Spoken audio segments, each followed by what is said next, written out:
Welcome to the intersection of technology, cybersecurity, and society. Welcome to ITSP Magazine. You're listening to a new The Hacker Factory podcast with hacker maker Phillip Wylie. You're about to discover what the role of a professional hacker entails, the different specializations it holds, and what it takes to learn and become one.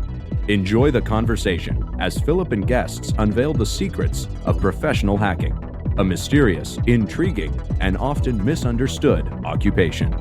Knowledge is power, now more than ever. BugCrowd's award-winning platform combines actionable contextual intelligence with the skill and experience of the world's most elite hackers to help leading organizations identify and fix vulnerabilities, protect customers, and make the digitally connected world a safer place. Learn more at bugcrowd.com.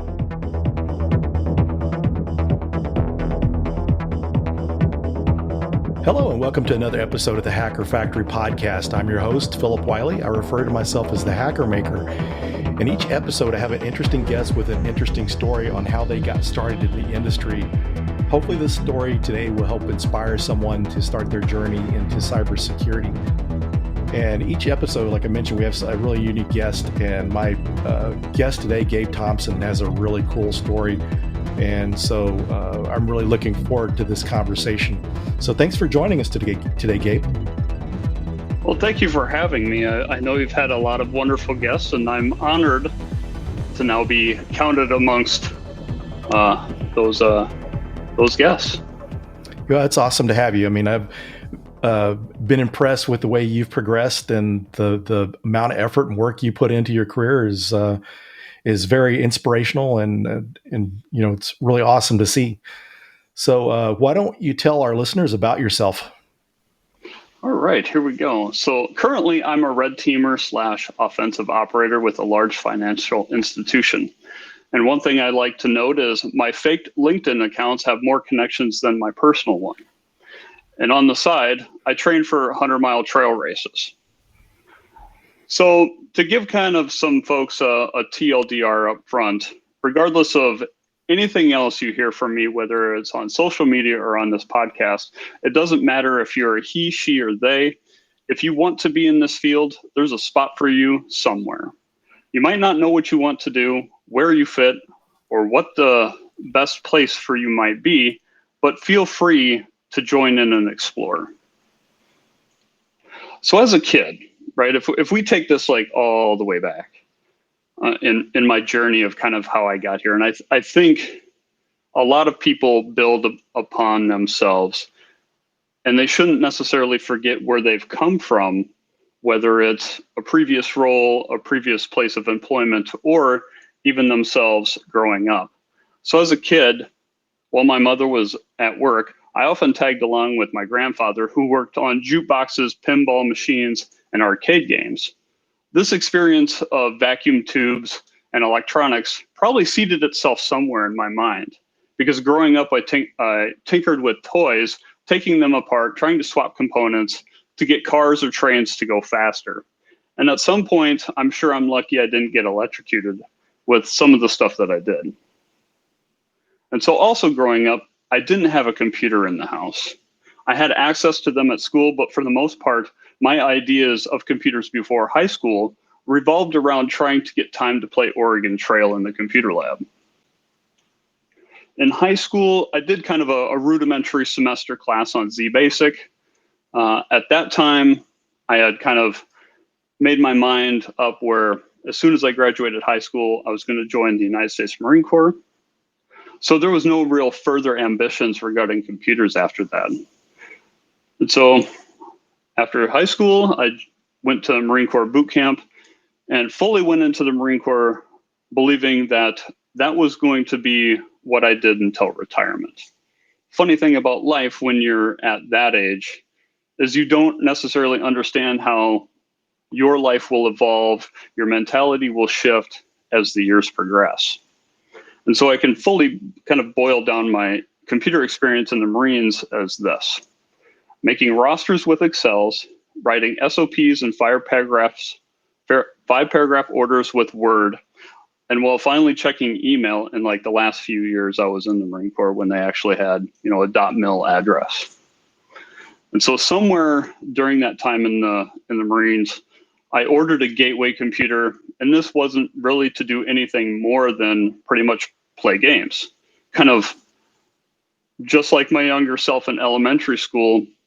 And I even recall at one point purchasing Windows ME at the Marine Corps PX, and how big of a disappointment that was, and really learning what a blue screen of death was. And so my MOS, or military occupational specialty in the Marine Corps, was crash fire rescue, which is a sequence of events.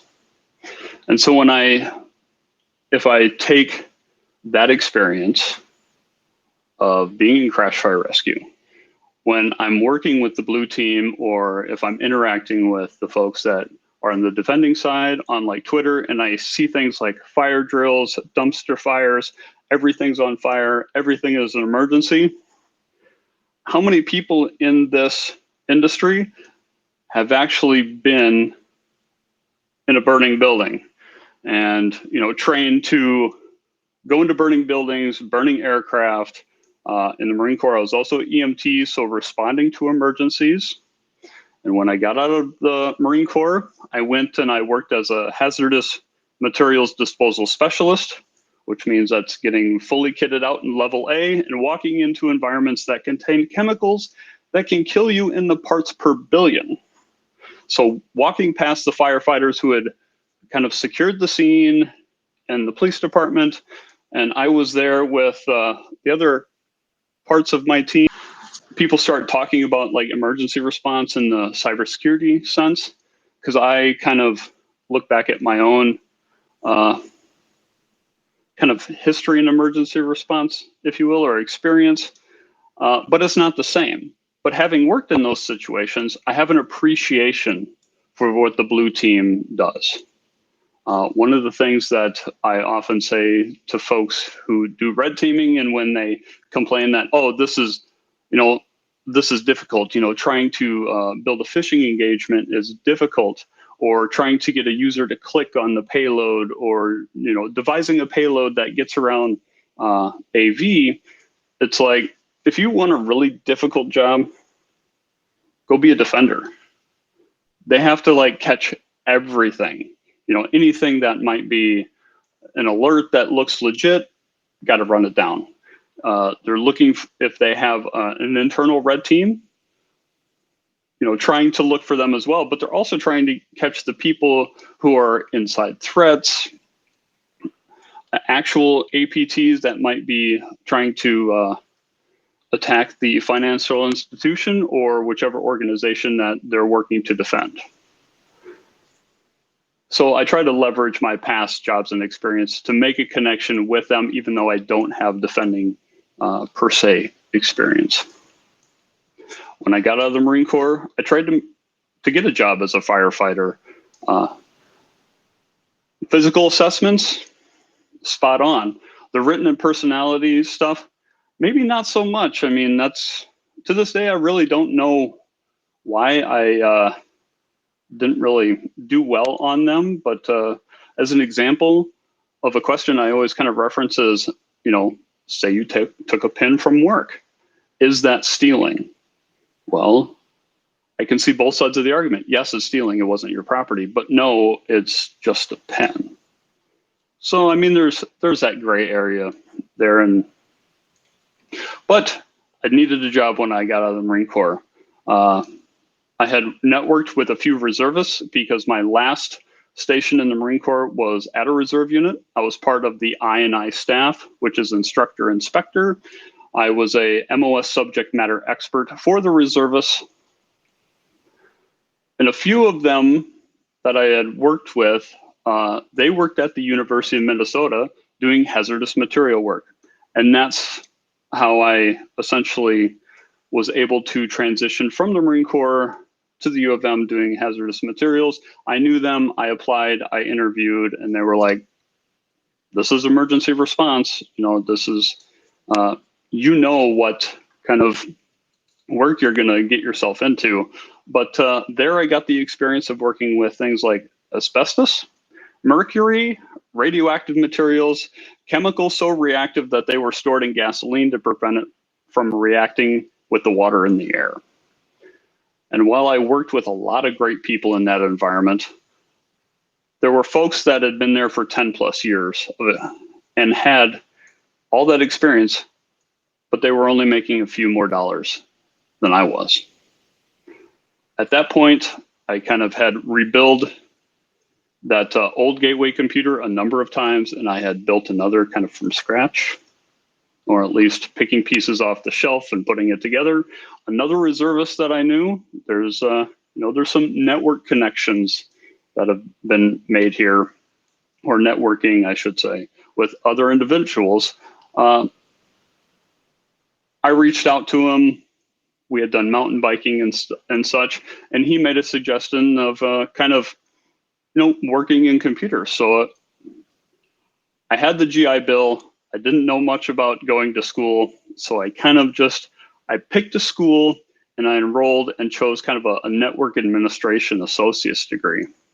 And while I can say that education certainly helped me, where I went was not worth the cost. So one of the things, if you're interested in going back to school, at that point, I was kind of like one of the oldest people in the room, other than the professor. I had done 8 years and some change in the Marine Corps, and so at this college, I was one of the older folks, but the education helped me, but I didn't pick the best place. If you're trying to get your left foot wet, so to speak, in education, I highly suggest seeking out a community college that has partnerships with larger universities. Kind of try to plan the direction you want to go, even if you don't end up at that four-year university. Say you start with an associate's degree. If you go somewhere that kind of has a partnership with a larger university, you do your associates, then you kind of leverage that in trying to gain some experience, whether it's an internship or what have you. And then maybe a few years down the road, you take a next step and get that 4-year degree. Leverage that partnership so that way you're not dealing with what I dealt with. Is I jumped around from school to school and not a lot transferred over. So I end up having to pay for things that I essentially had already taken. And so after a few years of chemicals, suits, daily wearing of respiratory protection, I'd got my first IT job. It was a contract gig. This was my first step in about 10 years of IT work. I went from doing phone support, creating and shuffling tickets, to desk side support, network administration, being laid off in 2009, going back to contract work so I could keep the money rolling in to pay bills, bounced from project management and on-site and remote dental office support, and then back to the place that had laid me off a few years earlier to be a network administrator once again. And so about that time, as a network admin, I kind of wanted to explore a shift. This time I was more calculated in selecting an institution to further my education. Sometime around here as well, I started being more selective of what I was going to learn. If I was going to get a bachelor's degree, I wanted to choose a program with programming, so that way I could learn. If I'm going to go to school, if I'm going to put myself in a position where I'm spending money, I'm going to look for a program that's going to teach me something that I really want to learn. There's going to be some classes where you sit in them in order to meet a core general education requirement. But for the most part, I did my best to drive my own course selection, obviously working within the means of the program itself for the 4-year degree. But I ended up doing programming with Java as a core element. Did it teach me to be a programmer? Not really. There were some fundamentals there and some model view controllers with client server architecture, but that was kind of like the top of the Java programming classes. It wasn't computer science, so we didn't delve too deep into anything else. But at some point, I did try to buy into the idea of trying to be a programmer. I went to a few interviews. No one really seemed interested in bringing someone on with only school knowledge. This was the first experience I had with entry-level roles that kind of turned around and required some sort of experience, but it seemed like my educational background didn't really help me. And so during school, being a network admin, I did get the opportunity to go be a technical engineer with the Minnesota Judicial Branch. While it's more glorious sounding than what it was the top team of escalation. So from there, we would be the ones that are calling Microsoft or other vendors to resolve issues, troubleshoot, that kind of thing. Was the first team that I had outside of the Marine Corps where the team was a core group of folks that really understood what it meant to be a team. Would drop anything that they were working on that they could to help somebody else out if they got stuck or what have you. We kind of knew that all four of us needed to be on board to get things done. And it was really awesome. In fact, I still interact with some of those folks from time to time. But the thing that drove me away was management and leadership. I mean, the team was great. I love those folks, but management and leadership, I couldn't be there anymore. And so I kind of went around and started doing that networking thing, hitting folks up about potential opportunities. And at that time, I was still thinking I was going to be in IT. I mean, I had almost been doing it for 10 years. And I figured if I have 10 years of experience, why not just keep going? But I reached out to the same chap who had suggested computers, and he wondered if I was interested in information security. Of course, I told him I was.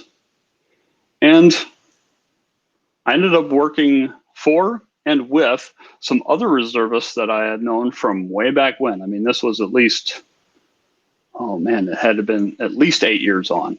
I forget exactly what it is, but it's like, I joined the financial institution and I'm working with folks that I already had a rapport with and some other folks that were brand new, but it's like, it was awesome. And while I had my networking associates, my programming bachelor's, I did end up having like an A+ from the network degree. I went and I got Security Plus, kind of in between the initial conversation about a potential job in information security and getting an interview. So I hit the books, I got the Security Plus, so at least I felt like I knew I had a little bit more knowledge. And then my first job in information security space was writing checks for baselines. Wasn't glorious, but I leveraged my network admin role. I had worked with PowerShell quite a bit, and I even wrote scripts to check like event viewer logs and email me certain events for each of the critical servers daily while monitoring disk space, those kind of things, because as a network admin, it was kind of in that whole, well, you have a physical server and maybe like a SAN. So at that point, we were moving into like VMs and ESXi and bare metal. That was kind of new. So I wrote all these scripts so that way I could monitor even VMs and physical servers. But I leveraged that experience. And while I was writing checks, unfortunately, I couldn't even use PowerShell for the tool that they had. The only scripting that was supported by their documentation example was VBScript. And I had ignored VBScript. PowerShell was the hotness. That's what I learned. That's all I used. But I had to turn around and leverage my programming education. I had to not necessarily swallow any pride, but it's like I constantly was learning at that point. And it's like VB script, I can do this. I just need to read. I need to research. I need to test. And so I was able to craft some pretty unique baseline checks. And once the organization had moved away from the previous tool, the new tool handled PowerShell. So it's all about doubling back and rewriting the custom checks that I had done in PowerShell. One of the things that I learned as I've gotten older is to leverage management where I work. And so at this time, I had been writing tons of checks for Windows machines and Microsoft applications. And I'd started seeing the writing on the wall that this was going to be less of a fun, let's figure it out, write these cool checks, test a bunch on VMs and such, that it was going to be more of an operational and support role. I reached out to my manager about potentially moving, and the idea of pen testing was discussed at this time. Also around this point, I completed my CISSP, and that is one test that I will probably never take again because I remember walking out of there and I felt dumbfounded. Like, I think it was the old process where it was like 4 to 6 hours instead of this. I think the new one is where it kind of analyzes you as you go, and kind of the worse you do, the more it gives you an opportunity to get better. But I had a number of conversations regarding moving to pen testing. And while that was happening, I signed up for pen testing with Cali. And so I took part of the pen testing with Cali course while working as a pen tester. So not only am I trying to understand the world of pen testing as a brand new pen tester, but also I'm trying to go through the coursework, the labs, that kind of thing. And let me be honest, as a FTE, a full-time employee, I'm not a consultant. I'm not working for other organizations. I'm an internal pen tester for an organization, and it didn't line up with what I was learning in the pen testing with Cali. I spent the majority of the summer at my desk trying to learn as much as possible for my job, and then turning around and studying for the OSCP exam. I failed. I had some success on the exam, but not enough to pass. To this day, it's still a sore spot, but also I haven't really gone back. I keep making these claims on Twitter that I'm going to put forth the time and effort and try to get back to this exam. But at the time I was a pen tester, I failed. I kept being a pen tester, and then later on I moved to red teaming. But the thing that sticks in the back of my mind, and I got to give credit where credit is due, at least to one individual, a number of really bright and helpful folks have made it more difficult to ignore the OSCP because they've put a lot of time and effort into building out kind of a free informational path to gain a lot of the knowledge, such as I believe her name is Ranan Khalil. I think I have that right. Yep, that's correct. Actually, she was my last guest, and her episode is coming out this Friday. Oh, that's awesome. Because I've read her kind of her blog a number of times, and I'm like, man, this is so easy. Especially having gone through the pen testing with Cali course, it's like there's a lot of good stuff here, and a lot of it's free. If almost everything is free, because even with like the makers of Burp Suite, you have the Web Security Academy. I mean, that is all completely free. But I'll get back to that because I have a whole kind of like section about talking about things to kind of help out, or at least what I might do if I was in a position that I was in like even 5, 6, 10 years ago kind of thing. So I failed the OSCP, and it kind of mirrors my first attempt at running the Superior 100. And the Superior 100 is a 103.3 mile trail race in northern Minnesota.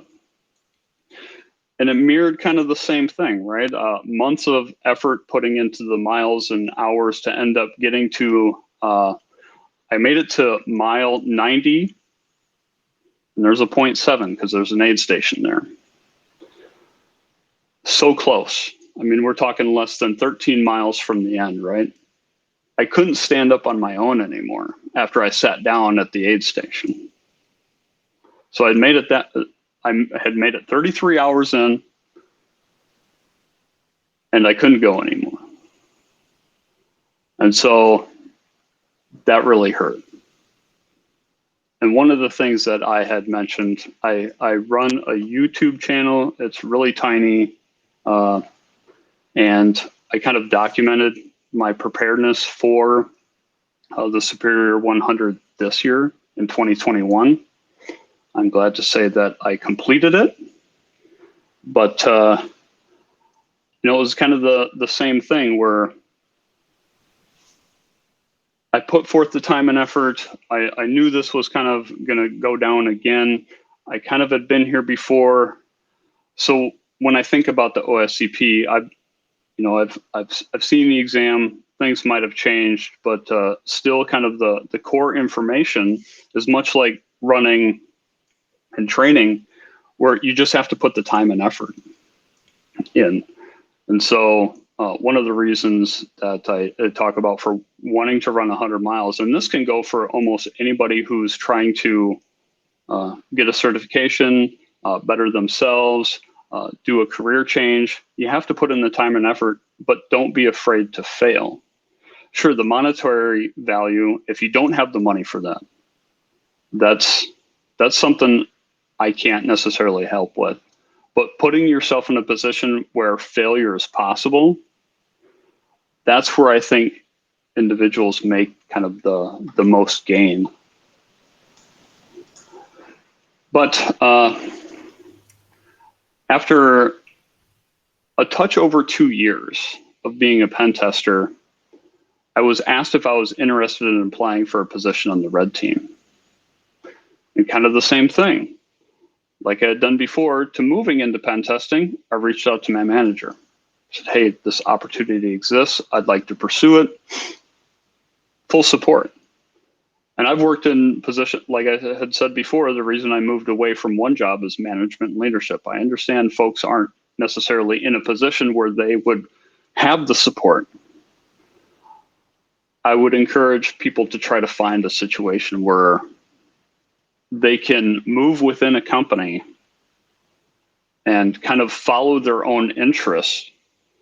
Because in information security, I think people make their best headway is in following their own interests, whether it's going to be like web app security, or say it's like RF.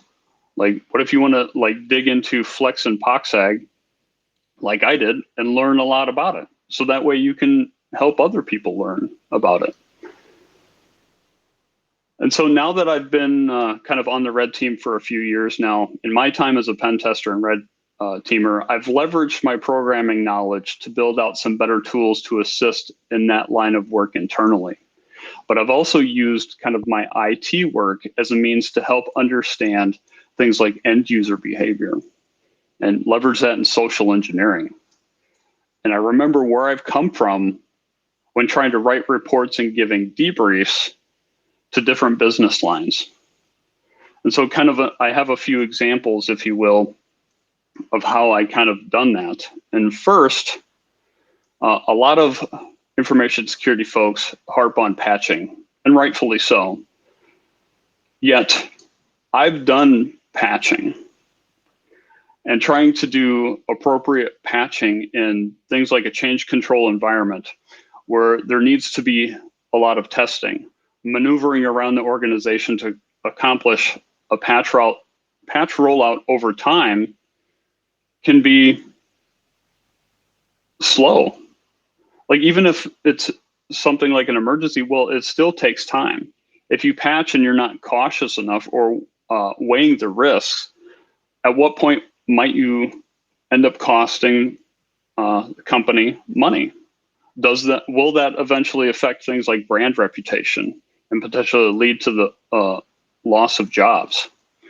Hopefully not, but when a patch for a vulnerability comes out, folks who might already have a full plate of work to do patching, now there's just something else. And let's be honest, patching is going to be an endless effort. And so my second example, I've seen this, I believe, on Twitter and on LinkedIn. You have an image in the first panel, you have a medieval knight in plate armor, and the text is showing like you have AV, you have EDR, you have DLP, you have all these technologies in place. And then on the second panel, there's the same knight, but then he has an arrow in the eye slot. And then the text says, oh, a user clicked on an email. I have some issues with this. I understand what they're going from, but at some point you are paying your users to check their email. Organizations do that. Granted, the onus for what they click on might be on them, but metrics show, much like in the Verizon DB IR, that's the data breach investigations report, that phishing is a major electronic social engineering tactic. What about all the times that a user clicks on the phishing email, yet all those tools alert on nothing? What if the tools the defenders expect to alert them of something fishy aren't actually correctly configured? Like, the tool might alert, but if it doesn't know where to send the alert, or if nobody's monitoring the dashboard of where those alerts eventually go, then how can you point to the user? They're being paid to check their email, at least in some respects. Or it goes to a bucket that's already saturated and it's sitting behind 100 other alerts. And while that alert is sitting there, as a red teamer, I'm already trying to figure out what I have access to on their machine. I'm looking at potentially moving, or I'm looking for information on my operational objectives in order to complete them. As a red teamer, as an APT, I'm not sure what they're going for, but if they have time to do it, they're going to try to do it. I've also co-presented some of my baseline work at B-Sides MSP. I volunteered at the first Red Team Village at DEF CON. I haven't volunteered since, I believe, because since they've been remote. I know most of those folks are in Texas, in the great state of Texas, right? And so that's one thing I've been trying to get back to, if they have it in person, is volunteering again. I've also presented twice at my local DEF CON group, DC 612. I talked about Flex and POXAG and capturing with RTL SDR devices. And I've also talked about red team phishing operations. And so as I continue to kind of go about my career, I leverage my experience when crafting a phishing email or picking up the phone to socially engineer someone. I put myself in that person's mindset first, not a specific person, but an aspect in the general sense. I also try to work my way back from what I want to gain and how can I craft a situation and the information that they might want to lead me there. It's like I'm trying to reverse engineer a conversation that hasn't taken place, but if I do it well enough and if I listen more than I talk, I'm usually pretty successful.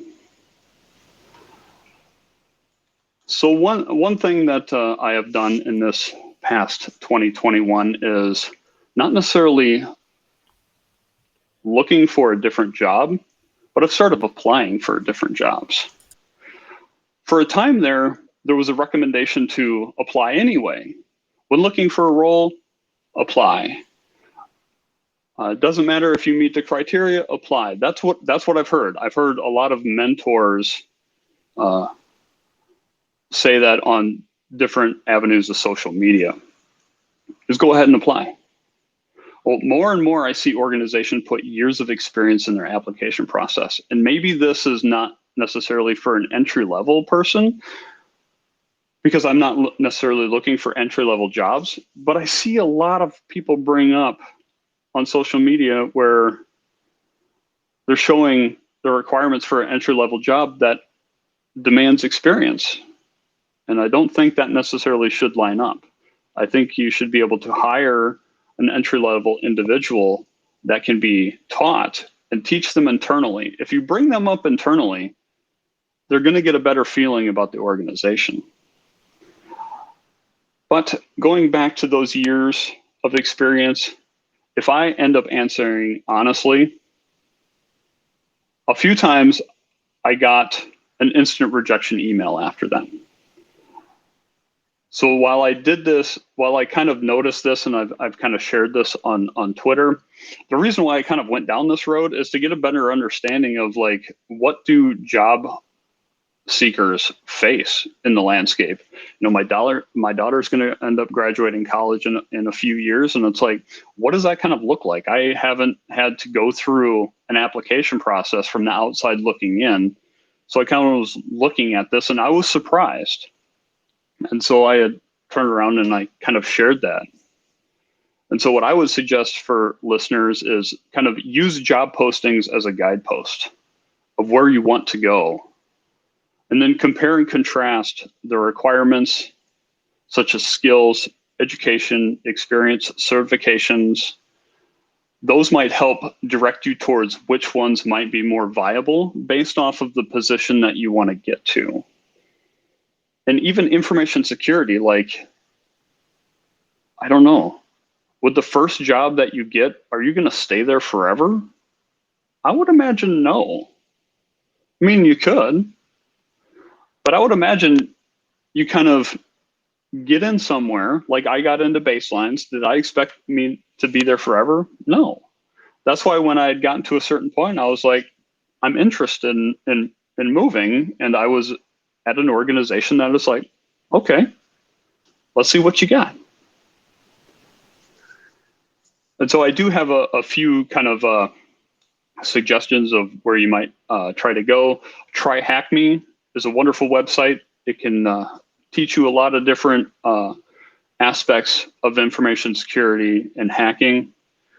There's the Web Security Academy by the makers of Burp Suite.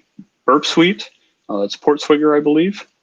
That kind of goes about different labs. I don't know how many labs there are. There are a number of them. So if you take kind of a stance of, like me, I'm, or at least I try to be an ultra endurance athlete, right? I've completed 100 miles. Yes, I have the buckle.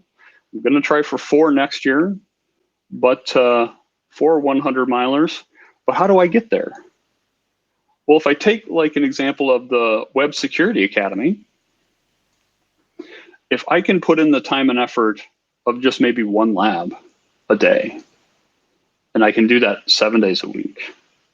I don't run 7 days a week, but I run 5 days a week. Okay, if I look at my life balance situation and I can only put in the time and effort to do a lab 5 days a week, that's going to be better than trying to hit up 1 day a month for so many hours. Another thing is like the Pico CTF. You know, you can go in there bite-sized. Take it, learn it. If you get stuck, don't worry about it. There's people that post, you know, walkthroughs and that kind of thing. Same thing with Try Hack Me. Not necessarily Hack the Box, because I believe a lot of their walkthroughs are on retired machines that are publicly available. But VulnHub has CTFs if you're looking to get more into that style.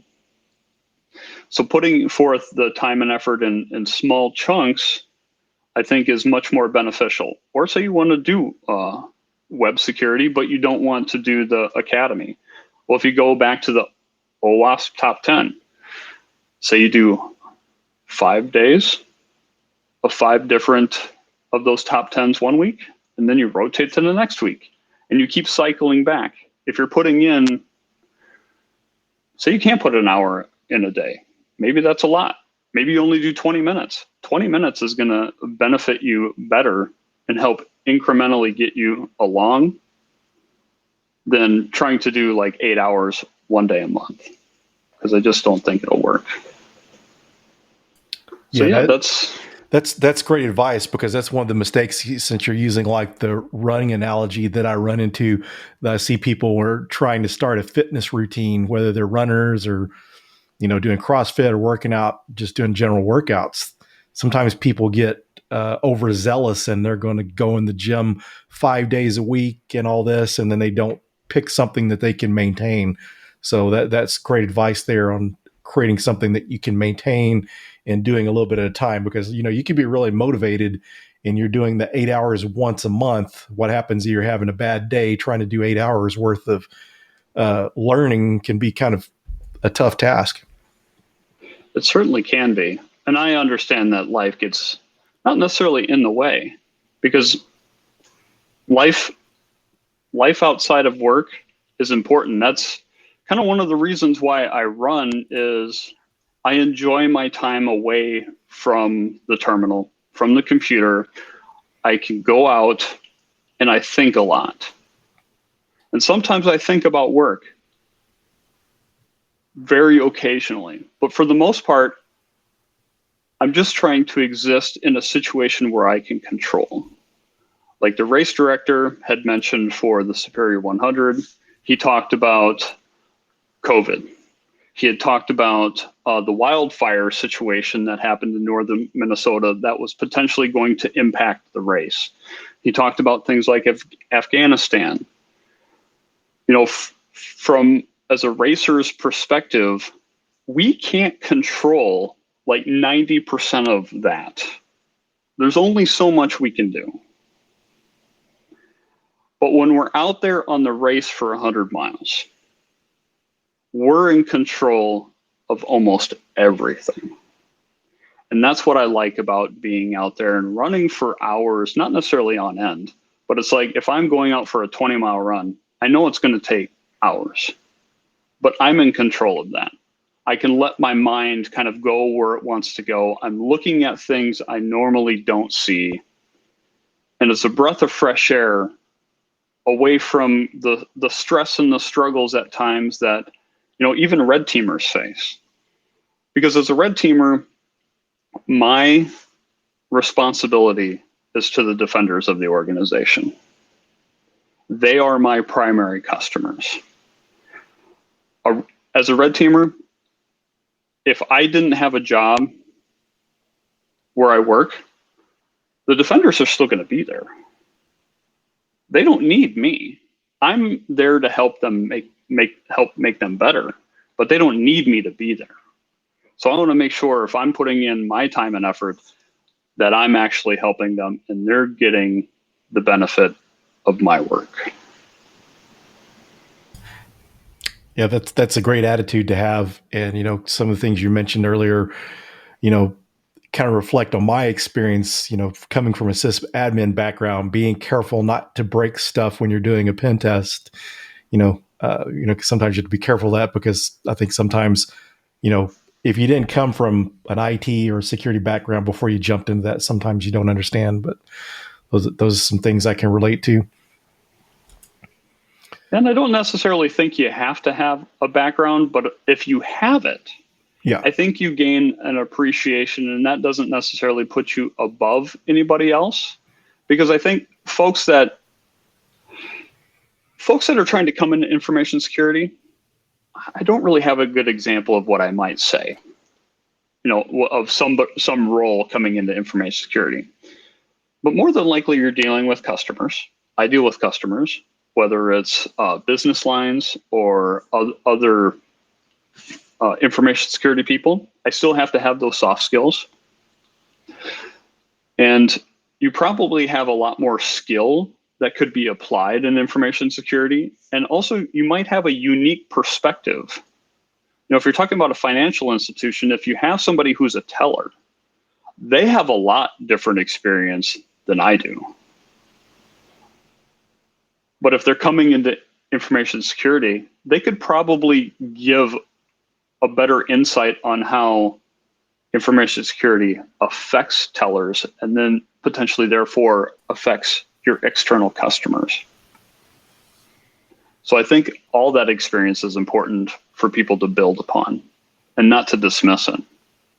Yeah, I agree. And then be able to work with the different groups and understanding them. My co-author, Kim Crawley of the Pentester Blueprint, kind of even showed how being a barista and in different scenarios like that can be helpful as a penetration tester. So life experience is always good. Absolutely. Well, we're down to the end of the show, Gabe. Thanks for being my guest. Thanks for sharing your story and your advice for our listeners. I think it's going to be very helpful and good to hear some of your part of your story that I didn't know about. We've known each other for a while, but some of your early beginnings I wasn't aware of. So it was really cool to hear that. Yeah, I kind of, I've had some of the more interesting roles, but I try to take all the knowledge and experience that I've gained in those situations, emergency response, working with end users. It's like, I think that's all applicable, and I try to pick and choose at different times what I can leverage as a red teamer to help me be more successful, and then turn around and help the defenders be more successful. Awesome. So thanks again for joining. I appreciate you being a guest. Oh, thank you. Thanks, everyone, and we'll see you on the next episode. BugCrowd's award-winning platform combines actionable contextual intelligence with the skill and experience of the world's most elite hackers to help leading organizations identify and fix vulnerabilities, protect customers, and make the digitally connected world a safer place. Learn more at bugcrowd.com. We hope you enjoyed this episode of the Hacker Factory podcast with Phillip Wylie. If you learned something new and this podcast made you think, then share itspmagazine.com with your friends, family, and colleagues. If you represent a company and wish to associate your brand with our conversations, sponsor one or more of our podcast channels. We hope you will come back for more stories and follow us on our journey. You can always find us at the intersection of technology, cybersecurity, and society.